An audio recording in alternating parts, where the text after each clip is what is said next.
எரேமியா புஸ்தகம் 33ஆம் அதிகாரம் 3ஆம் வசனத்தை நாம் இணைந்து கர்த்தருடைய வார்த்தைகளை நாம் ஏகோபித்து வாசிப்போம்.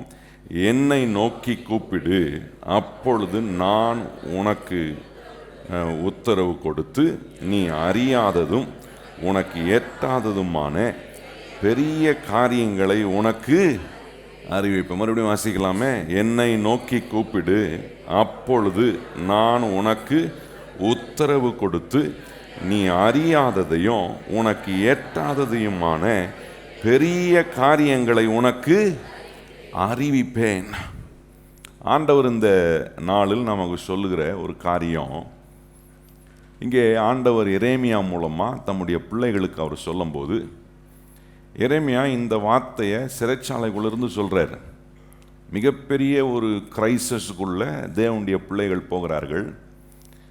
அவர்களுக்கு நம்பிக்கை இல்லை, அவர்களுக்கு மாற்றம் வரும், இதில் ஒரு முன்னேற்றம் கிடைக்கும்ன்ற எதிர்பார்ப்பே இல்லாமல் இருக்கக்கூடிய அந்த சூழ்நிலையில் ஆண்டவர் தம்முடைய பிள்ளைகளுக்கு சொல்லுகிற ஒரு வார்த்தை இது. ஆண்டவர் இந்த எரேமியா தீர்க்கதரிசியின் மூலமாக தம்முடைய பிள்ளைகளுக்கு ஆண்டவர் மறுபடியும் அதை எப்படி சொல்கிறாங்கன்னா, அவங்களுடைய வாழ்க்கையில் அந்த பீரியட் ஆஃப் டைம் வந்து டார்க்கஸ்ட் டைமாக, இருள் சூழ்ந்த ஒரு காலத்தில் நம்பிக்கைக்குரிய ஒரு வாக்குத்தத்தத்தை ஆண்டவர் எரேமியாவின் மூலமாய் சொல்லுகிறார். இன்னைக்கு ஒருவேளை நம்முடைய வாழ்க்கையில் பல காரியங்களை சந்தித்து, ஏன்னா நம்ம நிறைய நேரம் நம்முடைய காரியங்களை யோசித்து ஒரு இடத்துல நமக்கு ஒரு காரியங்கள் நடக்காதது போல் இருக்கே. சில நேரம் இப்படிப்பட்ட டார்க்கஸ்ட் டைம் நம்முடைய வாழ்க்கைக்குள்ளே கடந்து வரும்போது நமக்கு நம்பிக்கையை கொடுக்கக்கூடிய அற்புதமான வார்த்தையை ஆண்டவர் இடத்துல சொல்லுகிறத நம்ம கவனிக்கிறோம். தேவன் நம்மை எந்த சூழ்நிலையிலும் அவர் நம்மளை கைவிடவே மாட்டார். எத்தனை பேர் நம்புகிறோம்? கையவேத்தியாமேன்னு சொல்லுங்கள். எந்த சூழ்நிலையிலும் ஒன்றை பண்ணுவார், முதல்ல எனக்கு நம்பிக்கையை கொடுப்பார். கையவே சொல்லுங்க. கர்த்தர் என்ன கொடுப்பார்? முதல்ல அந்த நம்பிக்கையை கொடுக்குறாரு பாருங்க. அந்த நம்பிக்கை வந்துருச்சுன்னா நான் கர்த்தரை நோக்கி கூப்பிடுவேன். நான் என்ன செய்யணுமோ அதை கரெக்டாக செய்வோம் பாருங்க. கர்த்தரை நோக்கி கூப்பிடுவேன். இங்கே அதுக்கப்புறம் எரேமியா சொல்கிறாரு, கர்த்தர் எப்படி நமக்கு பிரதியுத்தரம் கொடுக்குறார், ஹவ் காட் ரெஸ்பான்ஸ். கர்த்தரை நோக்கி கூப்பிடும் போது ஆண்டவர் சொல்கிறார், நான் உனக்கு மறு உத்தரவு கொடுப்பேன் அப்படின்னு சொல்கிறாரு. மூன்றாவது ரொம்ப அற்புதமாக அங்கே ஆண்டவர் காட்டுகிறார், தெய்வீக வெளிப்பாடை உண்டு பண்ணுகிறார். அந்த தெய்வீக வெளிப்பாட்டில் தான் சொல்கிறாரு, நீ அறியாததும் உனக்கு எட்டாததுமான பெரிய இது வந்து தெய்வீக வெளிப்பாடு, டிவைன் ரெவலேஷனை ஆண்டவர் உண்டு பண்ணுகிற அந்த நம்பிக்கை அவரை நோக்கி கூப்பிட வைக்குது. அவர் எனக்கு ரெஸ்பாண்ட் பண்ணுறாரு. அந்த பிரதியுத்தரம் கொடுக்கும்போது தெய்வீகமான வெளிப்பாடை நான் பெறக்கூடியவனாய் மாறுகிறேன். இதை தான் ஆண்டவர் அன்னைக்கு இருந்த தேவனுடைய பிள்ளைகளுக்கு அங்கே செய்தார் பாருங்க. நம்பிக்கையே இல்லை, அவளுக்கு ஒரு நம்பிக்கையை கொடுக்குறாரு. அதனால் ஜனங்கள் கர்த்தரை நோக்கி கூப்பிடுகிறார்கள். தேவன் அவர்களுக்கு மறு உத்தரவு கொடுக்கிறார். மறு உத்தரவு கொடுக்கும்போது அவங்க இதுவரைக்கும் யோசித்திராத அறிந்திராத காரியங்களெல்லாம் கர்த்தர் அவர்கள் நடுவே செய்ய, வெளியே வர முடியுமா, இந்த ஆபத்திலிருந்து நம்ம மீள முடியுமா, இந்த குறையிலேருந்து நம்ம வெளியே வர முடியுமா என்று யோசிக்கிற நடுவில் ஆண்டவர் இங்கே சொல்லுகிற ஒரு அற்புதமான காரியம், நீ அறியாததும் உனக்கு எட்டாததுமான பெரிய காரியங்களை நான் என்ன செய்வேன்றார் கர்த்தர், அறிவிப்பேன். இந்த மாதம் நீங்கள் அதை தான் நீங்கள் நம்பணும். கர்த்தர் எனக்கு எட்டாததும் எனக்கு என்ன அறியாததுமான பெரிய காரியங்களை அவர் செய்வார். இப்போ நான் செய்ய வேண்டிய ஒரு காரியம், நம்பிக்கையை இந்த வாக்குத்தத்தத்தின் மூலமாக, இந்த ஒரு வாக்குத்தத்தம் பாருங்க, ஆண்டவர் தம்முடைய பிள்ளைகளுக்கு கொடுத்து ஒரு நம்பிக்கை உண்டு பண்ணுறார். ஒரு நம்பிக்கை உண்டான உடனே நான் செய்ய வேண்டிய ஒரு காரியம் என்னன்னா, அவரை நோக்கி கூப்பிடணும். சொல்லுங்க, வாயத்திலிருந்து நான் என்ன செய்யணும்? இயேசுவை நோக்கி கூப்பிடணும். அங்கே எங்கேயும் போகக்கூடாது. I must not try to figure out things by myself. மறுபடியும் சொல்ல விரும்புகிறேன், காரியங்களை நானே தீர்வு செய்யக்கூடிய விதங்களில் நான் செயல்படக்கூடாது. நான் ஒன்று செய்யணும். ஆண்டவரே, காரியங்கள்லாம் இப்படி இருக்குது, ஆனால் உன்னை செய்கிற ஆண்டவரே, எனக்கு இந்த வார்த்தையை கொடுத்து, இந்த வாக்குத்தத்தத்தை கொடுத்து எனக்கு நம்பிக்கை உண்டாக்கின என் இயேசுவை நோக்கி நான் கூப்பிடுவேன். எத்தனை பேர் கைவாய்ச்சி சொல்லி, இந்த இயேசுவை நோக்கி நான் கூப்பிடுகிறேன். கூப்பிடும் போது நிச்சயமா ஒரு மாற்றங்களை உண்டு பண்ண கூடிய வேலைகளை கர்த்தர் செய்கிறார். நிறைய இடத்துல நீங்க கவனிச்சு பாருங்க. சங்கீதக்காரன் ஒரு இடத்துல சொல்றாரு, எப்படி நம்ம கூப்பிடும் போது நம்முடைய இக்கட்டிலிருந்து, இங்கே இஸ்ரவேல் ஜனங்கள் அங்கே ஒரு பெரிய இக்கட்டில் இருக்கிறார்கள். அங்கே ஆண்டவர் அவர்களுக்கு சிறைச்சாலையில் இருக்கிற எரேமியா தீர்க்கதரிசியின் மூலமா ஆண்டவர் இந்த வாக்குத்தத்தத்தை கொடுத்து அவர்களை கர்த்தரை நோக்கி கூப்பிடக்கூடிய ஒரு நம்பிக்கையை உண்டு பண்ணுகிறார் பாருங்க. அந்த நம்பிக்கை உண்டான உடனே அவர்கள் ஆண்டவரை கூப்பிடும் போது கர்த்தர் அவர்களுக்கு மறு உத்தரவு கொடுக்கிறார். 91ஆம் சங்கீதம் 15ஆம் வசனத்தை கவனிச்சு பாருங்க. அங்க சொல்றாரு, அவன் என்னை நோக்கி கூப்பிடுவான், நான் அவனுக்கு மறு உத்தரவு அருளி செய்வேன், ஆபத்தில் நானே அவனோடு இருந்து அவனை தப்புவித்து அவனை கனப்படுத்துவேன். நல்லா கவனிச்சு பாருங்க. அங்க சொல்றாரு, அவன் என்னை நோக்கி கூப்பிடுவான். ரொம்ப முக்கியம். நம்பிக்கை வந்த உடனே இந்த உலகத்துல நமக்கு நம்முடைய காரியங்களில் நமக்கு நம்பிக்கை கொடுக்கறதுக்கு யாராலையும் முடியாது. ஆனா ஆண்டவர் ஒரு வார்த்தையை கொடுத்து, என்னை நோக்கி கூப்பிடு, நான் உனக்கு மறு உத்தரவு கொடுப்பேன், நீ அறியாததும் உனக்கு எட்டாததுமான பெரிய இது ஒரு வாக்குத்தத்தம் பாருங்க. God is promising in spite of your darkest time.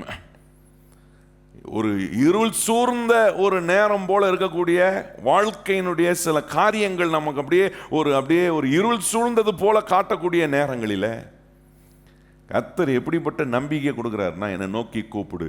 அதை அங்கே சொல்லும் சங்கீதக்காரன், அவன் என்னை நோக்கி கூப்பிடுவான்.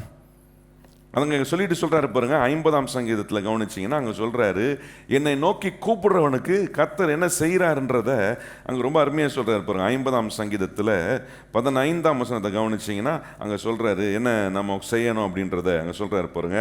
ஆபத்து காலத்தில் என்னை நோக்கி கூப்பிடு, நான் உன்னை விடுவிப்பேன், நீ என்னை கூப்பிடுவான். ஆபத்துல கூப்பிடுகிற ஒரு மனுஷனுக்கு என்ன மாதிரி காரியங்களை கர்த்தர் செய்கிறார்? தேவனை நோக்கி கூப்பிடும் போது எனக்கு இன்னொரு காரியமும் தெரியும். அதே எரேமியால பாருங்க, 32ஆம் அதிகாரத்தில் அங்க ஆண்டவர் ஒரு வார்த்தை சொல்ற. 32ஆம் அதிகாரம் 17ஆம் வசனம் பாருங்க. அங்க சொல்ற 32ஆம் அதிகாரம் எரேமியா 32:17 வாசிப்போமா? கர்த்தர் ஆகிய ஆண்டவரே, இதோ தேவரீர் உம்முடைய மகாபலத்தினாலும் நீட்டப்பட்ட உம்முடைய புயத்தினாலும் வானத்தையும் பூமியும் உண்டாக்கினீர், உம்மால் செய்யக்கூடாத அதிசயமான காரியம். கர்த்தரை நோக்கி கூப்பிடும் போது இந்த நம்பிக்கை வந்துருச்சுன்னா, எனக்கு தெரியும் வானத்தையும் பூமியும் படைத்த சர்வ வல்லமை உள்ள கர்த்தர் அங்க சொல்றாரு, உம்மால செய்யக்கூடாத அதிசயமான காரியமும் ஒண்ணுமே கிடையாது. கர்த்தரை நோக்கி கூப்பிடும் போது 4ஆம் அதிகாரம் 7ஆம் வசனம் சொல்றாரு, கர்த்தரை நோக்கி கூப்பிடும் போது அவர் நமக்கு சமீபமா இருக்கிறாரா. இவ்வளவு சமீபமா ஆண்டவரை பெற்றுகிற வேற பெரிய ஜாதி எது? அப்ப பாருங்க, நம்பிக்கை வந்தோடனே நம்முடைய கூப்பிடுகிற அனுபவங்கள் கர்த்தருடைய செய்கைகளை நினைத்து, கர்த்தருடைய கிரியைகளை நினைத்து நாம் காரியங்களை செய்கிறதுக்கு ஏதுவாயும் மாறுகிறது. 107ஆம் சங்கீதம் வாங்க. 107ஆம் சங்கீதத்தில் அங்கே சில வசனங்களை வாசிக்கும்படி விரும்புகிறேன். 107ஆம் சங்கீதம் 28ஆம் வசனத்திலிருந்து வாசிப்போமா? 107ஆம் சங்கீதம் 28ஆம் வசனத்திலிருந்து நம்ம வாசிப்போம். எல்லாரும் வாசிப்போம். அப்பொழுது தங்கள் ஆபத்திலே அவர்கள் கர்த்தரை நோக்கி கூப்பிடுகிறார்கள், அவர்கள் இடுக்கங்களுக்கு அவர்களை நீங்களாக்கி விடுவிக்கிறார், கொந்தளிப்பை அமர்த்துகிறார், அதன் அலைகளை அடங்குகிறது. அங்க சொல்றாரு பாருங்க. அதுக்கப்புறம் 30ஆம் வசனம் அங்க என்ன சொல்றாரு? அமைதல் உண்டானதின் நிமித்தம் அவர்கள் சந்தோஷப்படுவார்கள், தாங்கள் நாடின துறைமுகத்தை அவர்களை கொண்டு வந்து சேர்க்கிறார். நல்லா கவனிச்சு பாருங்க. தேவனை நோக்கி நம்பிக்கை வந்த பிறகு, இந்த வாக்குத்தத்தத்தை நம்பிக்கையை உண்டாக்குறதுக்கு கர்த்தர் கொடுத்துட்ட பிறகு, கூப்பிடும் போது கொண்டு வந்து நட்டாத்துல விடுவாருன்னு சொல்லலை. அங்க எப்படி சொல்லியிருக்கு பார்த்தீங்களா? அங்க சொல்றாரு, அமைதல் உண்டானதின் நிமித்தம் அவர்கள் சந்தோஷப்படுகிறார்கள், தங்கள் நாடின துறைமுகத்தில் அவர்களை கொண்டு வந்து கையை உயர்த்தி சொல்லுங்க, எங்க கொண்டு போய் சேர்க்கணுமோ கரெக்டா கொண்டு போய் கர்த்தர் நம்மளை சேர்க்கிற தேவனை நோக்கி கூப்பிடுறேன். இடையில விடுகிறவர் அல்ல. நம்பிக்கையை உண்டாக்கிட்டார்னா, கையை உயர்த்தி வந்த வார்த்தையை சொல்லுங்க, இயேசு எனக்கு நம்பிக்கையை உண்டாக்கிட்டார்னா நான் போய் சேர வேண்டிய இடத்துக்கு கரெக்டா போய் சேருவேன். கையை உயர்த்தி சொல்லுங்க, நான் போய் சேர வேண்டிய இடத்துக்கு. அப்ப இந்த அனுபவம் ரொம்ப முக்கியம் பாருங்க. யாரையும் நீங்க கூப்பிட வேண்டிய அவசியம் இல்லை, இயேசுவை நோக்கி நம்ம கூப்பிடணும்.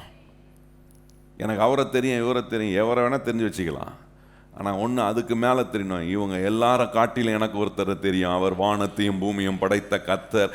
அவரால் செய்ய முடியாத அதிசயமான காரியம் ஒன்றுமே இல்லை. கையை உயர்த்தி சொல்லுங்க, அவரால் செய்ய முடியாத அதிசயமான காரியம் ஒன்றுமே கிடையாது. இந்த தேவன் என்னை கொண்டு போய் எந்த இடத்துல சேர்க்கணுமோ நிச்சயமா சேர்ப்பார். அதுல சொல்லியிருக்க வார்த்தை பாருங்க, அமைதல் உண்டானதின் நிமித்தம். சொல்லுங்க வாயை திறந்து, அமைதல். இந்த தேவனுடைய வாக்கு தத்துவம் நம்பிக்கை உண்டாக்குச்சுன்னா அமைதல் வரும் நமக்குள்ள. ஒரு பெரிய அந்த ஒரு அமைதல், அந்த குவாய்ட்னஸ் நமக்கு ஒன்று தெரியும். நிச்சயமா நான் எங்க போகணுமோ எதை செய்யணுமோ நிச்சயமா அதை செய்ய கர்த்தர் எனக்கு உதவி செய்வார் என்கிற அந்த ஒரு பெரிய நம்பிக்கை நமக்கு வரும் பாருங்க. ஆகாருடைய வாழ்க்கையில் கவனிச்சிங்கன்னா, வனாந்தரத்தில் விடப்பட்டு அவளும் தன்னுடைய மகனும் சாக கிடக்கக்கூடிய ஒரு நேரத்தில், அவளுடைய நம்பிக்கையற்ற நேரத்தில் கர்த்தரை நோக்கி அவள் கூப்பிடுகிறார். கூப்பிட்ட போது ஆண்டவர் அவளுக்காக ஒரு ஊற்றை உண்டாக்கி அங்கே அவங்களுடைய தாகத்தை தீக்கிறார் பாருங்க. இது நடக்குமா? அதுதான் நம்ம வாசித்தோம். வானத்தையும் பூமியும் படைத்த கர்த்தர், அவர் எப்படிப்பட்டவர்னா அவரால் செய்ய முடியாத அதிசயமான காரியம் ஒன்றுமே இல்லை. இங்கெல்லாம் திறக்க வழியே இல்லை, இங்கெல்லாம் ஒரு அற்புதம் நடக்கிறதுக்கு வழியே இல்லை, இங்கே ஒரு மாற்றம் வர்றதுக்கு வாய்ப்பே கிடையாதுன்னு நம்ம நினைக்கலாம். அப்படிப்பட்ட நேரத்தில் இந்த நம்பிக்கையான வாக்குத்தத்தத்தை கர்த்தர் கொடுக்குறாரு.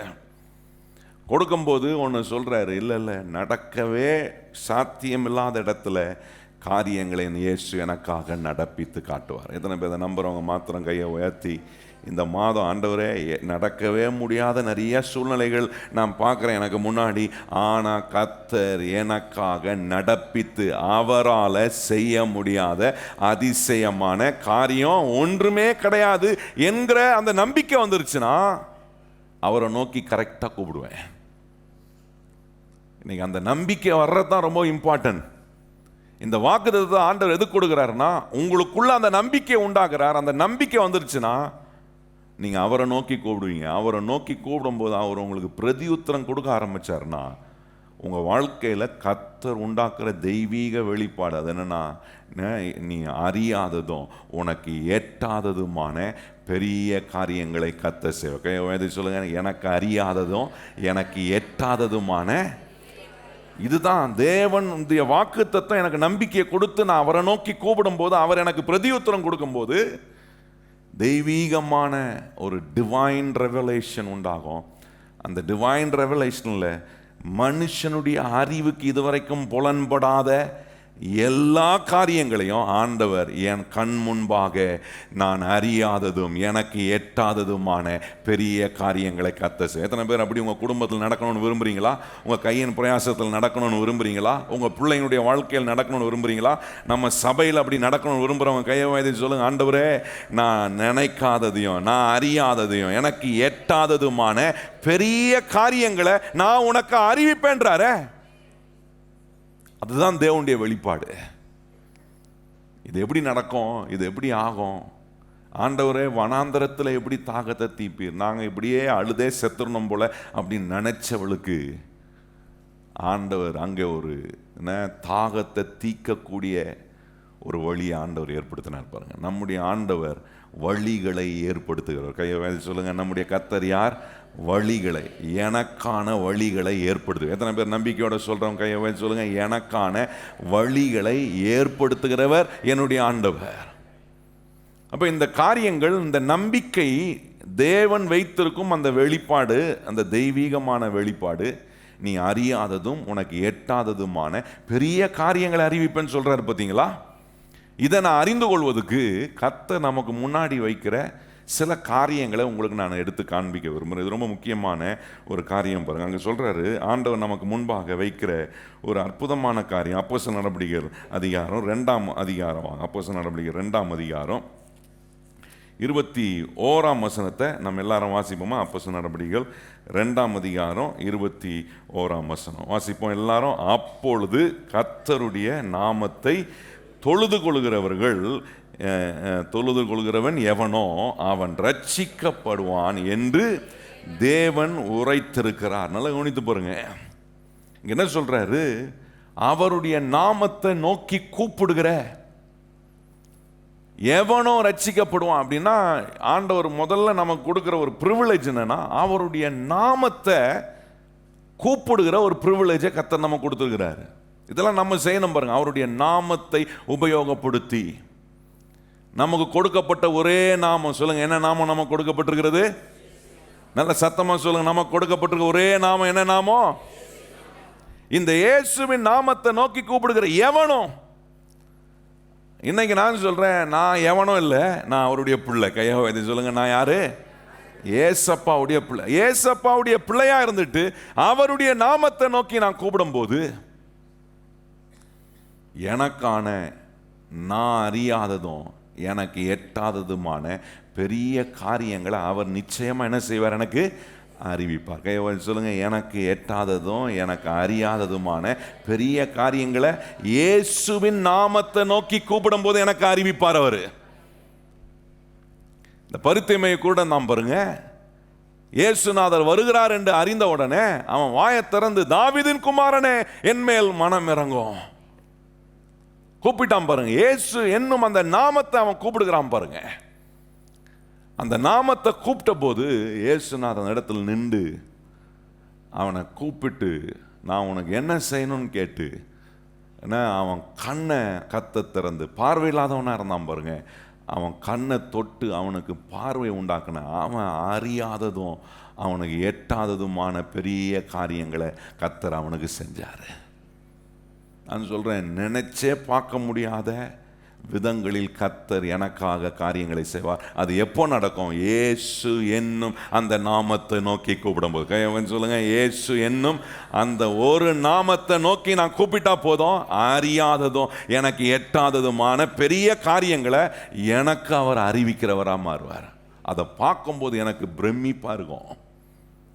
இந்த பருத்துமையை குருடன் பாருங்க, கண்ணு தெரிஞ்சவன அவனுக்கு என்ன மாதிரி பிரமிப்பா இருந்தாலும் கொஞ்சம் யோசித்து பாருங்க.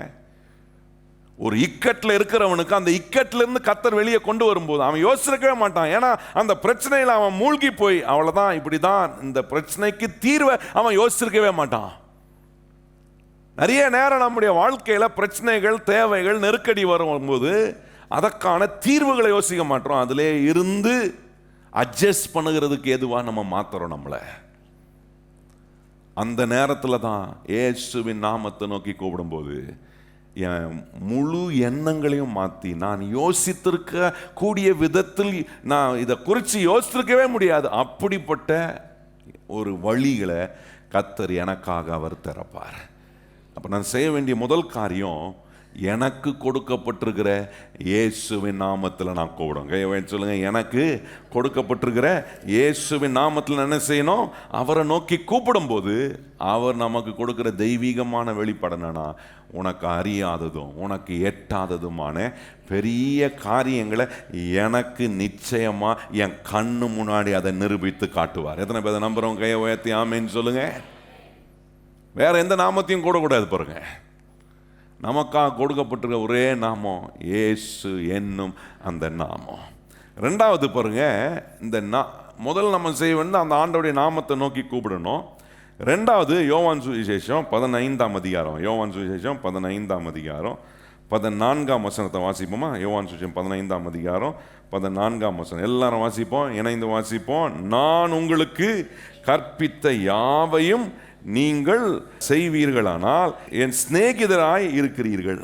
எப்படி சொல்றாரு பாருங்க. ஆண்டவர் சொல்றாரு, அவருடைய சிநேகிதர்களாய் நம்ம இருக்கும்போது அவர் நம்ம கற்பித்த யாவையும் நம்ம செய்யக்கூடியவங்களா இருப்போம்.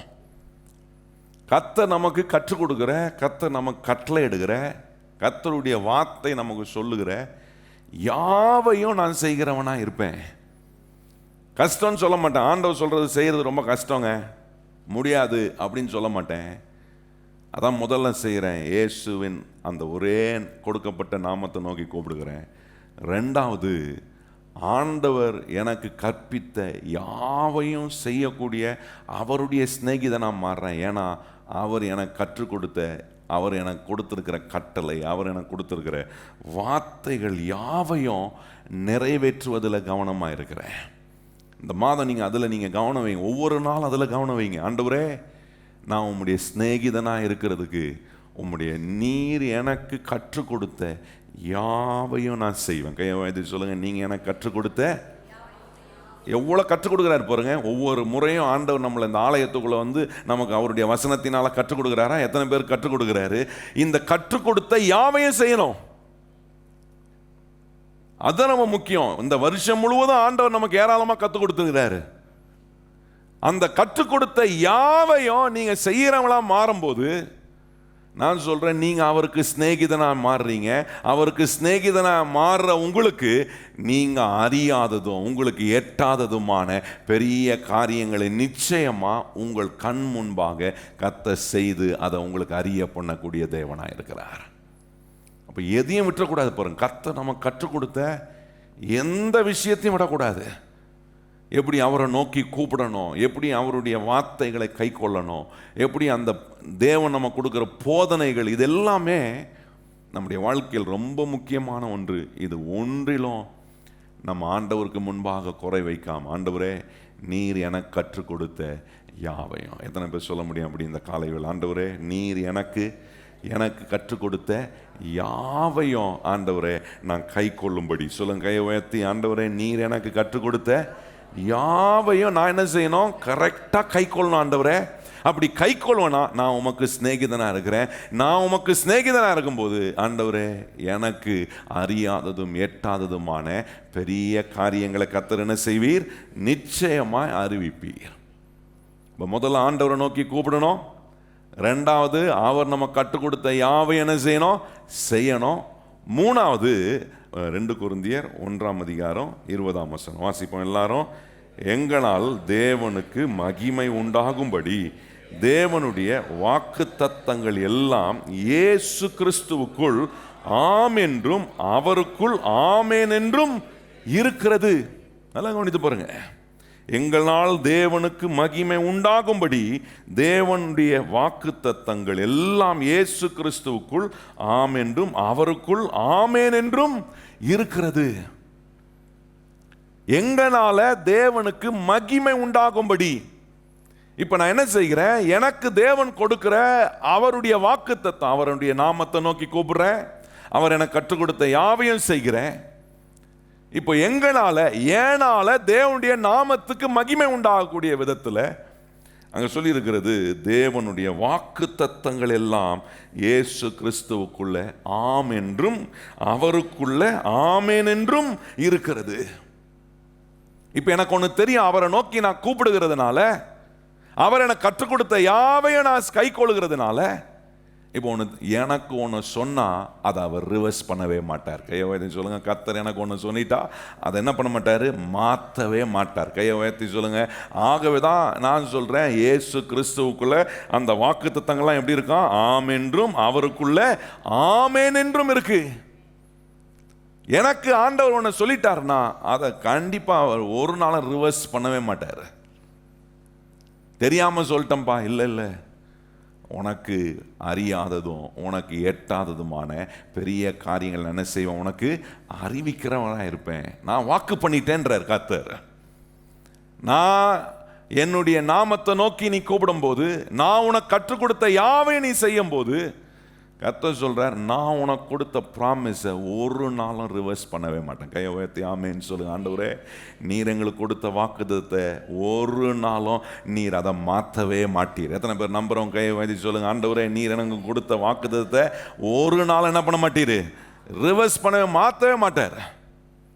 அதை மாத்துறதே இல்லைன்றதுக்கு ஒரு அறிகுறியா ஆபிரகாமுக்கு கர்த்தர் வாக்குத்தத்தம் கொடுக்கும்போது அவனுக்கு வாக்குத்தத்தையும் கொடுத்து அந்த வாக்குத்தத்துக்கான வாக்குறுதியும் தன்னுடைய பேரிலே ஆண்டவர் கொடுத்தாருன்னு வேதம் சொல்லுகிறது. அப்போ ஒரு தேவனுடைய பிள்ளைக்கு ஆண்டவர் ஒரு வாக்குத்தத்தம் கொடுக்குறாரா, அவருடைய நாமத்தை நோக்கி கூப்பிடுகிறேன், அவர் எனக்கு கற்றுக் கொடுத்த யாவையும் செய்ய கூடிய ஒரு மனுஷனா நான் அவருக்கு முன்பாக இருப்பேனா, அவர் எனக்கு கொடுத்த வாக்குத்தத்தத்தை ஒரு நாளும் அவர் ரிவர்ஸ் பண்ணுவதே இல்லை. அதன்படியே எனக்கு சொல்லியிருக்கிறார் கர்த்தர், நீ என்னை நோக்கி கூப்பிடு, நான் உனக்கு என்ன செய்வேன், மறு உத்தரவு கொடுப்பேன். அதில் ஆண்டவர் சொல்கிறார், அதனால உண்டாகிற தெய்வீகமான வெளிப்பாடு என்னன்னா, நீ அறியாததும் உனக்கு ஏற்றாததுமான பெரிய காரியங்களை கண்டிப்பா எனக்கு அறிவிப்பார். சொல்லுங்க, கையை உயர்த்தி. கண்டிப்பா இந்த நாட்களில் அதை நான் பார்த்து ஆண்டவரை மகிமைப்படுத்துவேன். சொல்லுங்க, ஆண்டவரே இதை நீ செய்யும் போது என்னால தேவனுக்கு மகிமை உண்டாகக்கூடிய விதத்தில் ஆண்டவருடைய வாக்குத்தத்தங்கள் எல்லாம் என் வாழ்க்கையில் ஆம் என்றும் ஆமேன் என்றும் இருக்கிற ஒரு நிலையில கர்த்தர் எனக்கு கொடுத்த வாக்குத்தத்தத்தை உறுதிப்படுத்திக்கிட்டே இருப்பார். அதான் ஆண்டவர் இந்த எரேமியான் மூலமா சிறைச்சாலைக்குள்ள இருந்தோம் ஜனங்களுக்கு ஒரு நம்பிக்கையை உண்டாக்க, அவங்களுடைய துன்பத்தின் நடுவே, அவங்களுடைய நெருக்கடி நடுவே கர்த்தர் சொல்ற, இல்லை இல்லை நீ என்ன நோக்கி கூப்பிடு, யாரையும் பார்க்காத, என்னை நோக்கி கூப்பிடு, நான் உனக்கு மறு உத்தரவு கொடுப்பேன். அதனால உனக்கு அறியாததும் உனக்கு எட்டாததுமான பெரிய காரியங்களை நான் உனக்கு அறிவிப்பேன். இந்த இந்த அற்புதமான காரியங்கள் எல்லாம் உங்கள் குடும்பத்தில், நீங்கள் உங்கள் வீட்டில் இருக்கிற யாருக்காக ஜெபிக்கிறீங்களோ, உங்கள் நண்பர்களுக்காக எப்படி ஜெபம் பண்ணுறீங்க, இதெல்லாம் கர்த்தர் அதை கவனித்து கொண்டு இருக்கிறார்.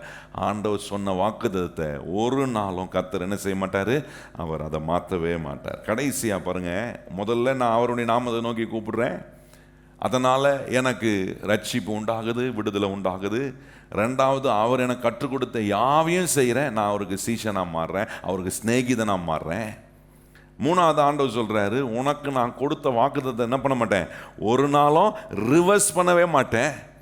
நாலாவது சொல்கிறாரு, உன் மேலே என் மேலே கர்த்தர் ஆசீர்வாதத்தை தங்க பண்ணுகிறாராம். கையை சொல்லுங்க, கர்த்தர் என்ன செய்கிறார், என் மேலே உங்கள் மேலே கர்த்தர் என்ன பண்ணுறாரு, ஆசீர்வாதத்தை தங்க பண்றார். பாருங்க, இதை ஒரு மனுஷன் கர்த்தரை நோக்கி கூப்பிடும் போது, அவர் மறு உத்தரவு கொடுக்கும் போது, அவனுக்கு அறியாததும் ஏற்றாததுமான பெரிய காரியங்களை செய்யும் போது ஆண்டவர் தம்முடைய பிள்ளைகளை ரெஸ்டோர் பண்றார். அந்த ஆசீர்வாதத்தை கர்த்தர் அவர்கள் மேல் வைக்கிறார். வாசிப்போமா, எரேமியா 33ஆம் அதிகாரம் 33ஆம் அதிகாரம் 7ஆம் வசனத்தை வாசிக்கும்படி வரும். எல்லாம் எடுத்து வாசிப்போம். எப்படி ஆசீர்வாதத்தை கொண்டு வந்து நம்ம மேலே கர்த்தர் வைக்கிறார்ன்றதை இதன் மூலமாக நம்ம அறிய முடியும். பாருங்க, 33ஆம் அதிகாரம் 7ஆம் வசனத்தை எல்லாரும் வாசிப்போம். எரேமியா 33:7 வாசிப்போம். நான் யூதாவின் சிறையிருப்பையும் இஸ்ரவேலின் சிறையிருப்பையும் திருப்பி முன்னிருந்தது போல அவர்களை, நல்லா நீங்க என்ன சொல்றாரு பாருங்க, முன்னிருந்தது போல, முன்ன இருந்தது போல உன்னை மகிமையா, முன்ன இருந்தது போல உன்னை ஆசீர்வாதமா, சிறை இருப்ப திருப்புவார். கையை சொல்லுங்க, கர்த்தர் என்னுடைய எல்லா சிறை இருப்பையும் அவர் திருப்புறார். ஏன்னா என் மேல ஆசீர்வாதத்தை வச்சிருக்கிறாருங்க. நான் அறியாததும் எனக்கு எட்டாததுமான மகிமையான ஆசீர்வாதத்தை கர்த்தர் என் மேல வச்சிருக்கிறார். அதான் இங்க சொல்றாரு, என்ன சொல்றாரு, நான் யூதாவின் சிறை இருப்பையும் இஸ்ரவேலின் சிறை இருப்பையும் திருப்பி, நல்லா கவனிங்க, திருப்பி அங்க சொல்றார், முன்னிருந்தது போல அவர்களை கட்டி விடுவேன். எப்படி சொல்ற, முன்னிருந்தது போல திருப்பியும் கட்டி விடுவேன்ற, திருப்பியும் உன்னை பில்ட் பண்றேன்ப்பா நானு. எதுலலாம் நஷ்டம் அடைஞ்சியோ, எதுலலாம் வெக்கப்பட்டு நிற்கிறேன், அதுல மறுபடியும் நான் உன்னை ரீபில்ட் பண்றேன். ஏன்னா அதான் ஆசீர்வாதம். கர்த்தரின் ஆசீர்வாதம் நம்ம மேல இருக்கும்போது ஆண்டவர் என்ன செய்யறாருன்னா, இப்படிதான் நம்மளை ஆண்டவர் ரீபில்ட் பண்றாரு பாருங்க. திருப்பி நம்மளை ரெஸ்டோர் பண்ணி நம்மளை பிளஸ் பண்ணுவதற்கு ஏதுவான வழிகளை கர்த்தர் உண்டு பண்ணுவார். இது எப்போ நடக்கும், எனக்காக கொடுக்கப்பட்டிருக்கிற ஒரே நாமம் இயேசு என்னும் நாமத்தை நோக்கி நான் கூப்பிடும்போது இந்த அற்புதமான வேலை திருப்புவார். எதுலேருந்துலாம் என்னை திருப்பணுமோ திருப்புவார், எதுலலாம் என்னை மறுபடியும் கட்டணுமோ அதை ரீபில்ட் பண்ணணுமோ பண்ணுவார். ரெண்டாவது, கர்த்தர் எனக்கு கற்றுக் கொடுத்த யாவையும் நான் கை கொள்ளணும். சொல்லுங்க, கர்த்தர் எனக்கு கற்றுக் கொடுத்த யாவையும் நான் கை கொள்ளணும். அப்படி கை கொள்ளும் போது இயேசுவுக்கு நான் சிநேகிதனாக மாறுறேன். அவருடைய கட்டளைகளை, அவருடைய வார்த்தைகளை, அவருடைய போதனைகளை இதுவரைக்கும் எனக்கு கற்றுக் கொடுத்துருக்கிற. ஏன்னா ஒவ்வொரு நாளும் தேவனுடைய சமூகத்துக்கு வரும்போது கற்றுக் கொடுக்குறாரு பாருங்க. ஒவ்வொரு முறையும் நீங்கள் வேதத்தை திறந்து வாசிக்கும் போது கற்றுக் கொடுக்குறாரு பாருங்க. இதெல்லாம் ஏன்னா என்னுடைய வாழ்க்கையில் கர்த்தர் எனக்கு வச்சிருக்கிற நான் அறியாததும் எனக்கு எட்டாததுமான பெரிய காரியங்களை அறிவிப்பதுக்கு ஏதுவாக இருக்கும் இதெல்லாம். மூணாவது சொல்கிறாரு, நான் உனக்கு கொடுத்த வாக்குத்தத்தத்தை ஒரு நாள் என்ன பண்ண மாட்டேன், ரிவர்ஸ் பண்ணவே மாட்டேன். சொல்லிவிட்டு ஐயோ இவனுக்கு போய் சொன்னனே அப்படின்னு ஆண்டவர் என்ன பண்ண மாட்டார், வருந்தவே மாட்டார். எனக்கு சொன்னதை நிறைவேற்ற இயேசு கிறிஸ்துவின் மூலமாக எனக்கு கொடுக்கப்பட்ட வாக்குத்தத்தங்கள் எல்லாம் ஆமென் என்றும் அந்த ஆமென்றும் ஆமென் என்றும் இருக்குது. நாலாவது, என் மேலே வச்சிருக்கிற ஆசீர்வாதத்தை எனக்கு உண்டு பண்ண எங்கெங்கெல்லாம் என்ன திருப்பணுமோ, எதுலதெல்லாம் என்னை திருப்பியும் ரீபில்ட் பண்ணணுமோ என்னை ஆண்டவர் ரீபில்ட் பண்ணுறார். ஏன்னா நான் அவரை நோக்கி கூப்பிடுகிறேன். நான் அவரை நோக்கி கூப்பிடும்போது நிச்சயமாக அவர் எனக்கு மறு உத்தரவு கொடுப்பார். அவர் மறு உத்தரவு கொடுக்கும்போது ஒரு தெய்வீகமான வெளிப்பாட்டுக்குள்ளே என் வாழ்க்கையை நடத்துகிறாரு. அது என்ன, எனக்கு அறியாததும் எனக்கு எட்டாததுமான பெரிய காரியங்களை கர்த்தர் என்ன செய்வார், நிச்சயமாக அறிவிப்பார். எத்தனை பேர் நம்புறீங்க? ஒவ்வொரு நாளும் இதை நம்புங்க. எனக்கு அறியாததும் எனக்கு எட்டாததுமான பெரிய காரியங்களை கர்த்தர் எனக்கு நிச்சயமாக அறிவிப்பார்னு நம்புகிறவங்க ஒரு கையை உயர்த்தி ஒரு ஆமென் சொல்லுங்க பார்ப்போம். அதை அறிவிக்கிறதுக்கு தான் ஆண்டவர் சொல்கிறேன், நான் உனக்கு ஒரு நாமத்தை கொடுத்துருக்கேன், அந்த நாமத்தை நோக்கி கூப்பிடு. நான் உனக்கு போதிக்கிறேன் பார், என்னுடைய வார்த்தையை அதை அத்தனையும் கை கொள்ள உன்னை ஒப்புக்கொடு. அப்போ இதெல்லாம் ஆண்டவர் அறிவிப்பா. அவருடைய வாக்கு தத்துவம் ஆம் என்றும் ஆமென் என்றும் இருக்கே, இதெல்லாம் ஆண்டவர் ரிவர்ஸ் பண்ணுவதில்லை. இது மூலமா ஆண்டவர் எனக்கு அறியாததும் எட்டாததுமான பெரிய காரியங்களை வெளிப்படுத்துறாரு.